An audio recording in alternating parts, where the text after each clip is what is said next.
Hi there, and welcome back to the Roundtable, and welcome to the latest edition of Under the Radar Review. This is where I talk about an album that is underappreciated in an artist's catalog, or hasn't been talked about, or deserves a little bit more love. And I thought it's only fitting that I talk about this guy since his new album is coming out tomorrow. And this is the one and only Alice Cooper, and this is his 1991 album, A Stoopid. A little bit of a backstory before we get to this 1991 album. A couple of years prior, 89, Alice Cooper has a huge comeback in this new uh, musical scene called glam rock or hair metal. I hate those terms, but that's what it's called. So you had the Bon Jovis, Def Leppard, Kiss, Aerosmith, Poison, Warrant, Rat, Dokken, you name it, Kicks, all these bands. They were all over the radio at the time. And Alice Cooper, up to 89, wasn't selling as well as he used to. He wasn't keeping up with his contemporaries. But he started listening to the radio and started taking notes. And he goes, "Oh, Heaven's on Fire, Living on a Prayer, You Give Love a Bad Name, Bad Medicine, um, Angel, Dude Looks Like a Lady, I Hate Myself for Loving You," are all co written by one guy, Desmond Child. Hires this guy, releases this album, this radio friendly album, and Trash becomes a million seller, a platinum seller. The single Poison becomes one of his biggest hit singles of his career, and he's back on the charts. Shows his contemporaries, I can go toe to toe with you guys, I can do the videos, I can write the catchy songs, I can make the radio friendly songs. But some people kind of said he lost a little of that Alice Cooper esque feel on the album. It was very tailor made for radio, which it was. There was a smidgen of Alice Cooper. I heard it. But I think some of the hardcore fans said, hey, doesn't rock us hard, a little too polished there. What are you talking about here, man? So he decides he's going to follow up. So he gets a really good producer, Peter Collins, who sat behind the boards of Rush and Queensryche. So reputable guy, good name, knows how to bring a song to fruition. Great choice. Then he brings in some of the heavy hitters to join him. Couple of friends. Ozzy Osbourne, Vinnie Moore, Joe Satriani, Slash, Steve Vai, Nikki Sixx, and Mick Mars are all making appearances on this album.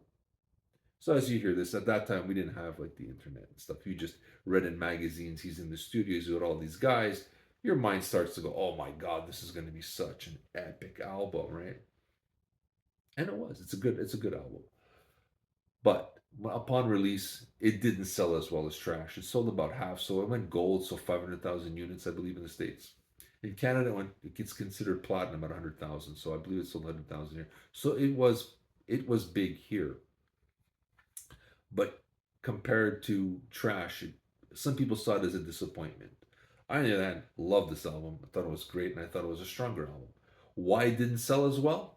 I'll go with the first choice. The first reason, excuse me. In 1991, you got grunge. So it's all these other guys that I mentioned before are being pushed to the wayside. They're not getting played on radio. Now you got Soundgarden, Nirvana, Alice in Chains. These are the guys getting on radio. Alice Cooper is lumped up in both camps. He's seen as dinosaur rock from the 70s, but also he had a big hit at the tail end of the 80s. So he's still even seen like a glam rock guy. So these guys are going, we want nothing to do with him. We're not really going to follow him. So people weren't buying the record and radio stations weren't playing the singles. Secondly, you had all these guest stars. So I think a lot of people thought this album is going to be maybe something else. They're just guest appearances, co-writes a little bit, they play on it. But I think when you heard all these heavy hitters at the time, you thought this album was going to be like the second coming of Physical Graffiti or something. So, and it isn't. It's still a solid album, but it's not. I'm not going to say it's a masterpiece by any stretch of the imagination. Third, by that point, I think a lot of people got fed up with Desmond Child. He was just on everybody's album to push it to get on radio, and I think a lot of people said, "Whoa, this guy's the catchiness, the too radio friendly stuff is not sitting well with us anymore. We like this grunge. We like this gloomy kind of stuff." And even if you notice, like Kiss, when they went back to the studio, they kind of said, "We're gonna write together, four guys in a room. no outside writers. And I think that was kind of a jab at Desmond Child. An unfair jab, but a jab nonetheless. So I think there was a little bit of a backlash. So they said, oh, he was the last one of the last guys to, he's not, like a true artist, or he's not writing alone like he used to. Hit singles and hit singles and hit singles. If a guy brings the best out of the song, why not? That's been my opinion. So I think those are the three factors that kind of held this album at bay and didn't make it as big as Trash. But overall, I still say this is a solid album. Hey Stupid, a great album opener.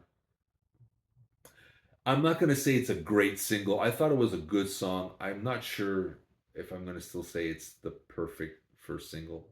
I'm on the fence on that one still to this day. I like the song a whole lot more because over the years I just played it 100 million times. My favorite track, Love's a Loaded Gun, a mid-tempo rocker. I love the song, always have, always will. The other standout is this 7-minute long epic ballad, Might As Well Be on Mars.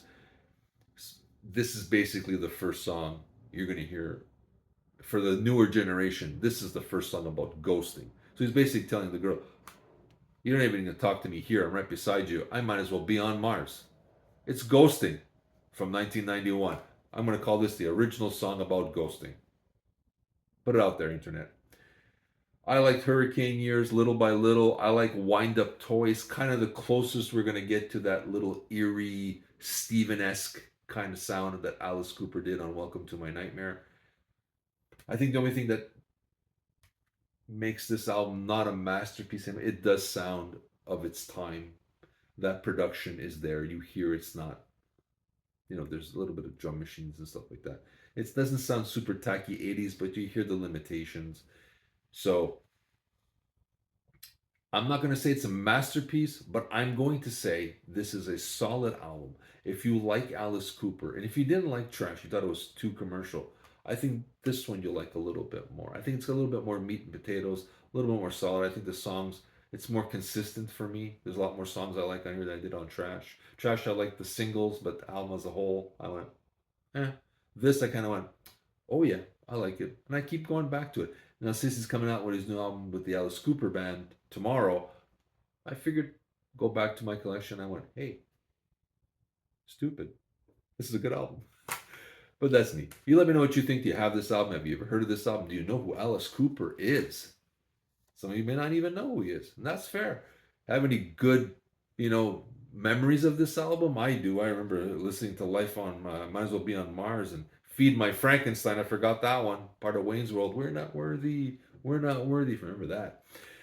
If you're old enough to remember that. I think he still plays this in his set. So some great tracks on here. I remember hearing Might As Well Be on Mars and just said, wow, what a stellar track. And I still think that at this day. But you let me know what you think. I'll put a song down below. Share your thoughts with me. Share your memories with me. I'd love to know if you have this album, if you ever heard it, you like it or don't.